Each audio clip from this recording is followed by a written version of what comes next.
संतों के संग में रहने के कारण, वचन सुनने के कारण उसको ये ज्ञान था कि आदमी जब तक उसका मालिक राजी है उसका कोई बाल विवाह का नहीं कर सकता, और उस मालिक की दया का, सतगुरु रजा का पता नहीं क्या से क्या करवा दे।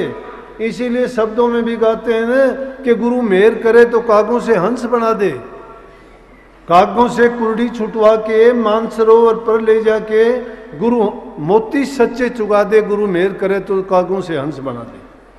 सतगुरु की जब माया फिर जाती है तो एक पल नहीं लगती कि काग भी हंस बन के उड़ने लगता है। लेकिन उस सतगुरु की दया को, मौज को समझता कौन है? वो तो समझते हैं ये बात मिथ्या है, क्योंकि उनके दिल में खुद की सच्चाई नहीं, तो वो सत्य बात को मिथ्या ही मानेंगे। उनके दिल में खुद को अगर सच्चाई होती तो वो मानेंगे। संतों के वचन को संतों के शिष्य ही सत्य मानते हैं, क्योंकि उनको समझ है। इसीलिए कहीं ने खरी कसौटी नाम की झूठा टिके न कोई, नाम कसौटी सो टिके जो मर्जी वाह होए। खरी कसौटी है नाम की, खोटा इंसान थोड़ा टिक सकता है उस पर, वो नहीं टिक सकेगा। नाम कसौटी कौन टिकेगा? जो मर्जी वाह होगा, जो मर मर के जीने वाला होगा, जो रोजाना मरता होगा। संसार की तरफ से तो हम मरे हुए हैं, ना हमें इज्जत की चाह है, ना हमें अच्छे सुख की चाह है, ना हमें सम्मान कोई बड़ेपन की चाह है। हम तो नीचों से नीच हैं, दासों के दास हैं, सेवक हैं हम तो। हमारा कर्तव्य सेवा करना है। अगर हम ऊंचा बनना चाहते हैं तो संतों की शिक्षा ये नहीं है, संत ये नहीं सिखाते। और जिसको ज्ञान आ जाता है, समझ आ जाती है, उसकी परेशानी भी चली जाती है। परेशान नहीं होता हो किसी भी हालत में, कैसे भी गुजरो, लेकिन संतों के ऊपर उसका यकीन होना चाहिए। तो जब उसे कहा गया, राजा कहने लगा तू ये बता मेरे को कि 4 ढेरी क्या बनाई थी तूने? बोले जी मैंने 4 ऐसे ही बना ली। बोले कि ना बता दे अब तो कि तूने किस लिए बनाई थी? तो बोला मैंने 4 ढेरी इसलिए बनाई थी, मेरे मन में सवाल उठा कि इस हमारे लिए, सबके लिए 4 ही चीज संसार में मददगार हैं। पहले है माँ बाप, और दूसरा है राजा, और तीसरे हैं देवी देवता, और आखिर में चौथा भगवान है। बोले मैंने 4 ढेरियां उन्हीं की 4ओं की बनाई थी कि पहली ढेरी माँ बाप की बनाई थी, दूसरी ढेरी मैंने बादशाह सलामत आपकी बनाई थी, और तीसरी देवी देवता की, चौथी भगवान की। बोला लेकिन तूने 3 तो तोड़ दी, एक क्यों नहीं तोड़ी? बोला मैंने 3 इसलिए तोड़ी जिस माँ बाप से मैंने जन्म लिया, जिनसे मैं ये चाहता था कि मेरी रक्षा करेंगे, सुरक्षा करेंगे, मेरा पालन पोषण ठीक करेंगे, मेरे से धोखा दगा कुछ नहीं करेंगे, उस माँ बाप ने थोड़े से पैसे के लालच मुझे त्याग दिया, छोड़ दिया मुझे। मेरे से कोई उनका साथ समझ नहीं है, मेरे से उनको कोई भी प्यार नहीं है, कोई लगाव नहीं, कोई संबंध नहीं है। उन्होंने चंद पैसों के लिए मुझे बेच दिया, तो उन माँ बाप का क्या करना मुझे? इसलिए मैंने कहा कि मिथ्या है, उसको तोड़ दिया। दूसरा बोला कि आपके लिए था, राजा तो प्रजा का पालक होता है, आप तो प्रजा के पालक, और आप संतान प्राप्ति के लिए मेरा गला कटवा दोगे। जब मेरा गला आप कटवा दोगे तो क्या बादशाह, आप क्या न्याय करोगे? आपका क्या प्रजा पर इतबार विश्वास रहेगा? क्या आपको राजा मानने में, क्या आपके न्याय में विश्वास रहेगा? मैंने इसीलिए आपकी नाम की थी वो भी तोड़ दी। तीसरी मैंने देवी देवताओं की भी तोड़ दी कि जिस देवी को हम कुछ प्राप्त करने के लिए पूजते हैं, मानते हैं, और उसी के लिए मेरा गल काटा जाएगा, तो उस देवता ने मेरी सहायता कहाँ की? मुझे क्या दिया? मेरा तो सब कुछ उसने ले लिया। इसलिए उसको भी मैंने तोड़ दिया। लेकिन मैंने परमात्मा को नहीं तोड़ा। परमात्मा तो सबका है। वो तो जब मैं जिंदा था तो भी मेरे लिए था, अब मैं मर के चला जाऊंगा तो भी मेरे लिए होगा। उसका तो कोई कसूर ना तो संसार में आने से संबंध में था, ना जाने के संबंध में है। मेरी कमी जो है मैं उसको अगर याद नहीं करता हूं तो। राजा ने जब उसकी ये बात सुनी, वो इतनी ज्ञान से भरी हुई बातें सुनने के बाद में राजा का मन पलट गया। कहने लगा कि मैं इसको मरवा के संतान पैदा करने के लिए काम करूंगा। नंबर 1 तो क्या पता संतान होगी या नहीं होगी, नंबर 2 वो हो भी की तो क्या पता वो योग्य होगी या नहीं होगी, और तीसरी बात कि अगर वो हो भी गा, जवान भी हो जाएगा, क्या पता उसको कोई रहने देगा या नहीं रहने देगा, क्योंकि जब तक मैं बूढ़ा हो जाऊंगा दूसरा राजा आक्रमण कर देगा, तो क्यों न, और अगर हो भी गा तो इस जैसा योग्य हो भी नहीं सकता। इसलिए मैं क्यों न इसी को अपना बेटा बना के गद्दी सौंप दूं। राजा ने उसको साध संगत जी उसी टाइम राजकुमार बना के गद्दी सौंप दी। कहाँ तो उसको मौत मिलनी थी और कहाँ उसको राजगद्दी मिल गई। किस कारण से मिल गई? संत सेव से, संतों की संगत से, अच्छा संग करने से। जो जीव संतों के संग में जाके उनकी बात को, उनके उपदेश को अपने मन में उतार लेता है, मान लेता है और उस पर आचरण करता है, तो उसको इसी प्रकार से संत सदगुरु उस काल जाल से बचा देते हैं। जाहिर में तो वो नहीं लगता क्या का क्या है। हम भी ऐसे खोटे कर्म करने वाले जीव थे, क्या पता हमसे क्या क्या कुछ होना था, लेकिन सतगुरु ने वो बख्शिश की कि इंसान बना दिए, इंसान के रूप में ला दिया। हमें कम से कम इतनी समझ तो आई कि हमारे जीवन का उद्देश्य क्या होना चाहिए। इसलिए हमें भी जो जीवन मिला है, जानबूझ के हमें किसी का बुरा नहीं करना चाहिए। जहाँ तक हमसे हो सके दूसरे की भलाई का काम करना चाहिए, क्योंकि भला करने से, अच्छा काम करने से, नेक नीति रखने से, अपनी कमाई खाने से हमारे विचार, हमारे ख्यालात और हमारा जीवन पवित्र होगा। जब हमारे मन में शांति होगी, प्रेम होगी, पवित्रता होगी, तो ही प्रभु का नाम जपने के काबिल होंगे हम, तो ही ध्यान, अभ्यास और साधना कर सकते हैं। लेकिन ये चीज़ जब नहीं होगी, पहली चीज़ है इंसान का व्यक्तिगत जीवन सही हो, चरित्रवान हो, अच्छे गुण उसमें होने चाहिए, वो सब चीज़ों को सही ढंग से करेगा। लेकिन जिसने अपने आप से विश्वास उठा लिया है, मन में सच्चाई नहीं है, तो गुरु के वचन पर उसका क्या विश्वास होगा। गुरु के सामने जाने के बाद में अपने दिल की जो बुराइयां हैं उनको निकाल देना चाहिए, प्रकट करके निकाल देना चाहिए। गुरु से द्रोहघात नहीं रखना चाहिए। गुरु से द्रोहघात जो रखता, गुरु को मानस रूप समझता, सो जीव जानो अपघाती, उन संकाल करे उत्पाती। जो गुरु को मानस रूप समझता है और गुरु की बात में संदेह ले आता है, चाहे गुरु किसी भी रूप में कहता है, गुरु इसके हित की बात कहता है, चाहे हमें लगता है कि गुरु ने तेरे लिए गलत किया है, लेकिन समझो कि तुम्हारा बहुत कोई कर्म काट दिया है। गुरु तुमसे प्यार करता है तो समझो कि तुम्हें बहुत मोटी बख्शीश दे दी गई है, कि जिसके कारण तेरे से जो काम नहीं होना था वो काम करवाना है। संतों की बात को समझता कौन है? हम तो सिर्फ ऊपर ऊपर की बात लगाते हैं। इसीलिए स्वामी जी महाराज ने कही कि गुरु को ऊपर ऊपर गाता, गुरु को दिल भीतर नहीं लाता। गुरु को अगर दिल के भीतर ले आए और जब गुरु को दिल के अंदर बसा लें तो गुरु के गुण ही हमें आ जाएंगे, क्योंकि गुरु में जो गुण है वो गुण हम में जब आ गए तो करनी कोई बाकी अलग से कोई चीज़ नहीं है। लेकिन बात बनाई जग ठग्या, मन पर मोद्या ना कहे कबीरा ले गया है, मन लख 84 माँ।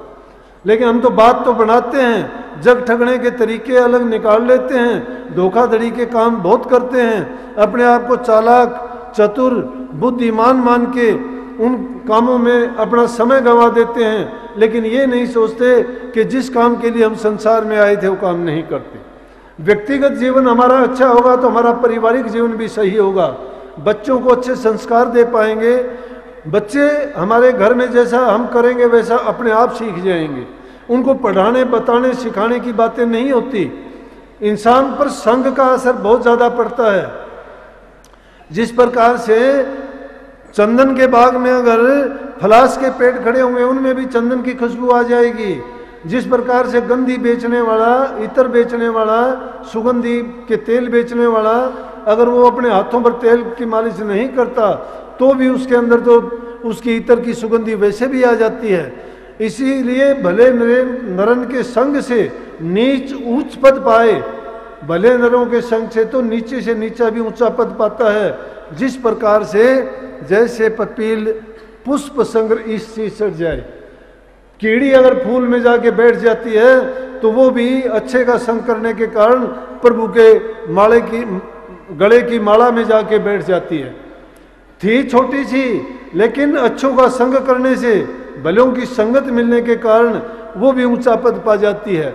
तो संतों के संग में जाने से हमारे विचार, हमारे ख्यालात, हमारा जीवन बदल जाता है। इसी को चोला बदलना कहते हैं। और काग से हंस नहीं बनता है। काग वृत्ति और बुराइयों को त्याग के हंस के जो गुण होते हैं वो गुण जब हम में आ गए तो हम हंस गति के हो गए, अच्छे हो गए। हंस अच्छी चीज का परिचायक है और काग बुरे कर्मों का। इसलिए बुराइयों को छोड़ के जब अच्छे मार्ग पर हम लग जाते हैं तो समझो कि हमें काग से हंस बना दिया। तो दूसरी चीज जो हमारी हुई वो अच्छा संग करने की है। व्यक्तिगत जीवन सही है, हमारे दिलों में प्यार प्रेम है, घर परिवार में सुख शांति समृद्धि है, तुम भजन करो, अच्छी बात होगी। घर परिवार में जो अच्छे वार्तालाप, अच्छे विचार, गुरुओं की चर्चा, नाम की चर्चा, सत्संग की महिमा जहाँ गाई जाती है वहाँ संतों का समझो कि निवास होता है, हर समय संत वहाँ मौजूद होते हैं। इसलिए तीसरी चीज फिर आती है भजन भाव की। भजन भक्ति ध्यान साधना, वो चीजें तो जब ये दोनों चीज तुम्हारी बनाती है, संगति तुम्हारी अच्छी है, फिर बुराई तुम्हें अच्छी नहीं लगेगी। क्यों नहीं लगेगी? क्योंकि वो आपकी आदत नहीं है।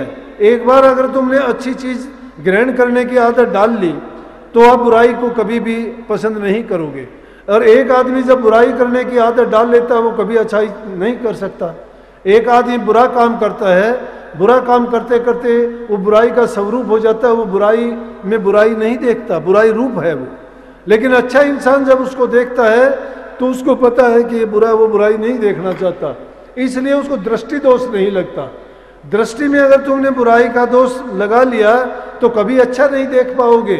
अगर दृष्टि को आपने अच्छा देखने का गुण लगा लिया तो हमेशा अच्छाई अच्छाई देखोगे, अच्छाई पाओगे। तो फिर कोई आपको अलग से समय बनाने की भी जरूरत नहीं है।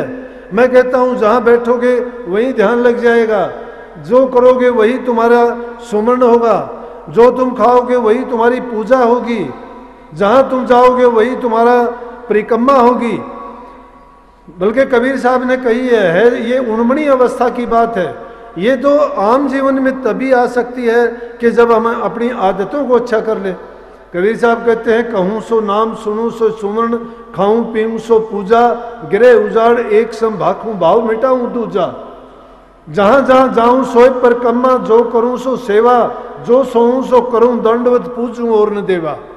कि मैं सोता हूँ तो मैं दंडवत करता हूँ, क्योंकि हम हर चीज में फिर तो उसी ओर अपना ध्यान लगा देते हैं। सोते बैठते उठते खाते पीते सभी हमारे विचार में ख्यालात में वही चीज होती है।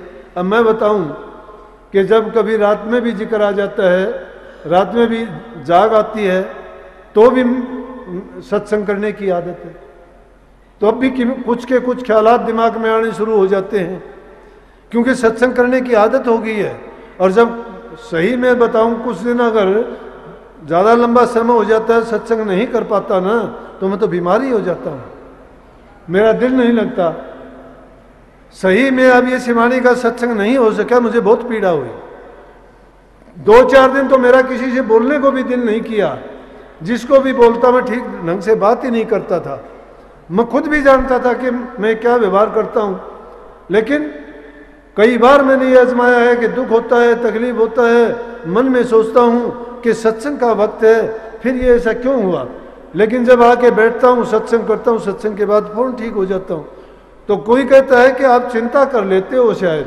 मैं चिंता करने से, जब मेरा काम ही है ये, तो चिंता क्यों करता हूँ मैं चिंता कभी नहीं करता। चिंता इस चीज़ के लिए तो ज़रूर कर लेता हूँ कि किसी को कष्ट ना हो, दुख ना हो, संगत इतनी दूर से आएगी, कोई इस प्रकार की घटना ना हो, सतगुरु कृपा रखना, सबको सुखी रखना, आराम से उनको घर पहुँचाना। और सतगुरु कृपा करते हैं, हाजिर नाजिर रह के करते हैं।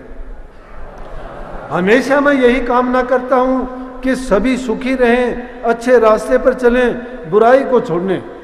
और सत्संग किसको कहते हैं? आप 24 घंटे तो आप ध्यान में नहीं रह सकते। ध्यान है क्या? ध्यान यही तो है कि अपने ख्यालात को उस जगह में लगा दो, अच्छे काम में लगाओ। जब एकांत में होते हैं, काम करते हैं, घर में होते हैं, तो हमारा दिमाग हमेशा गुरु के वचन पे, ध्यान पे, उनकी वाणी पर और अपने काम में। या कोई बुरा काम होता है तो उसके बारे में भी सोचते हैं कि ऐसा करने से परिणाम बुरा होता है, उसने नहीं करना चाहिए था, हमें अच्छा करना चाहिए। अगर गलती से कोई किसी से बुरा होता है तो पश्चाताप कर लेना चाहिए। अगर हो सकता है तो अच्छा ही अच्छा करने की कोशिश करो। जब अच्छा करने की आप आदत डाल लोगे तो कोई ऐसी ताकत नहीं कि आपको बुरा करवा देगी, नहीं।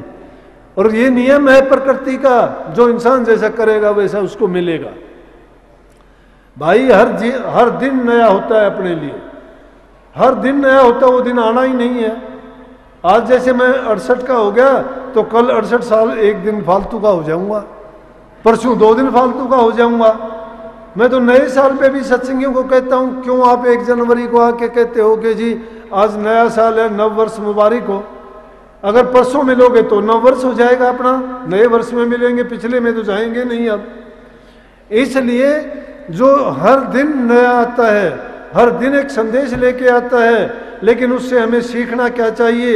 ये सीखना चाहिए कि दुख की बात है कि हम पूंजी लेके आए थे सतपुरुष से, मालिक के कुल से, जीवन रूपी पूंजी हमारे पास थी, और उसमें से रोजाना पल पल करके, दिन दिन करके, महीने और साल करके घटती जा रही है वो। अगर हमने उसमें कुछ काम नहीं किया, नाम की कमाई नहीं की, अपने इस जीवन का लाभ नहीं उठाया, तो हमने अपने जीवन को व्यर्था गंवा दिया, और हमारा संसार में आना ना आना, मनुष्य का चोला पाना बिल्कुल बेकार चला गया। अगर आप अपने गुरु को, अपने नाम को ऊंचा रखना चाहते हो और अपने आप को तुम अच्छा साबित करना चाहते हो, तो गुरु के वचन की पालना करो, नेक काम करो, बुराइयों से बचो और अच्छाई के रास्ते पर चलो। आज समाज में देखते हैं कि हम ईर्ष्या, निंदा, बुराई, अरे संतों की तो ना कोई जात पात है, ना कोई उनका धर्म है, एक ही धर्म है, मानव धर्म। इंसान है हम सब, किसी का खून अलग अलग नहीं है, कोई जाति नहीं है। परमात्मा के दरबार में एक ही जाति है, जात नहीं जगदीश कर संतों के भी ना, जो फंसे जात में वो 184 में। जो जात पात के भेद में है वो 84 लाख योनि में, जन्म मरण में ही है, कोई जाति नहीं है। हर जीव से प्यार करो, जो भी जीव है संसार में प्रकट है, चारों खान का किसी को भी कष्ट देने या दुख देने की नीयत ना रखो। हमेशा तुम जिसको भी देखते हो जो भी कष्ट में है, उसका अच्छा करने की आदत जब डालोगे तो ही तो तुम्हारे दिल में करुणा, दया और प्यार जागेगा। जिसके दिल में करुणा नहीं है, प्यार नहीं है, दया नहीं है, तो उस आदमी को आप कैसे ये कह सकते हो कि वो धर्म मार्गी है, या अच्छा करने वाला है, या नाम की कमाई करने वाला है। आज बेटियों को मारते हैं, गर्भ से पता लग जाता है, कितने जोर शोर से इसका प्रचार होता है कि बेटियों को ना मारो, ये जुल्म पाप ना कमाओ, भ्रूण हत्या ना करो, ये ब्रह्म हत्या है। जीव का मारने का कितना पाप लगता है, और जो ये काम कर देता है उससे कोई भी बुरा काम करवा लो, फिर उसका इतबार भी क्या है। जो काम किसी और का है, इसका सृष्टि की संचालन करना हमारा काम नहीं है, और उसके काम में अगर बाधा डालना चाहेंगे तो क्या उसका मुकाबला कर सकेंगे हम? कितनी हमारी बड़ी भूल है। जीव सब अपना अपना कर्म लेके आते हैं, उसको अपना कर्म खुद भोगने दो। अगर उसके कर्म में या उस मालिक के काम में तुम दखल दोगे, तुम पाप के भागी हो। प्रकृति के साथ छेड़छाड़ ना करो। जीव जंतुओं को मारना है, वृक्षों को काटना है, पानी की बर्बादी है, ये तो मनुष्य सभ्यता को आप एक ऐसी ओर ले जा रहे हो कि जिसमें आगे जाके ऐसी हालत पैदा हो जाएगी कि जीवन ही संभव नहीं होगा। इसलिए इन चीज़ों की सुरक्षा करनी चाहिए। जल का संरक्षण करो, ज़्यादा से ज़्यादा पेड़ लगाओ। पेड़ घरों में लगा सकते हो, ज़रूरी नहीं। मैंने तो देखा है कि लोग छतों पर सब्जियां तक उगा लेते हैं। नहीं, घर में सुगंधी वाले पेड़ हैं, तुलसी का पेड़ है, मरवे का पेड़ है, बेल लगा सकते हो, टमाटर के पौधे लगा सकते हो, उनमें तुम्हें सब्जी भी मिलेगी, पर्यावरण भी आपका शुद्ध स्वच्छ होगा, बीमारियों से बचोगे। ये चीज़ें भी इसके साथ साथ ज़रूरी हैं। अगर पर्यावरण बिगड़ गया, वातावरण खराब है, सांस हम ठीक से ले नहीं सकते, तो वहाँ क्या सुमन करेंगे, क्या भजन करेंगे, क्या ध्यान करेंगे, क्या समाधि करेंगे? सबसे पहले है इंसान की स्वस्थ होना चाहिए, तंदुरुस्ती अच्छी होनी चाहिए। जहाँ तंदुरुस्ती है वहाँ अच्छे विचार भी होंगे। जहाँ तंदुरुस्ती नहीं है तो आदमी वैसे ही सुस्त रहेगा, बीमारी उसको दबा लेंगी। जब रोगी हो जाएगा इंसान, चिड़चिड़ा स्वभाव हो जाएगा, तो मन में उसके क्रोध उत्पन्न होगा। क्रोध तो जला के भस्म कर देता है हर चीज़ को। हम तो इन पांचों को बड़े से बड़े दुश्मन मानते हैं। काम है, क्रोध है, लोभ, मोह, अहंकार है। ये चीज़ें कहाँ से प्रकट होती हैं? ये तामसी भोजन के खाने से होती है, बुरे वातावरण से होती है, बुरे संग के करने।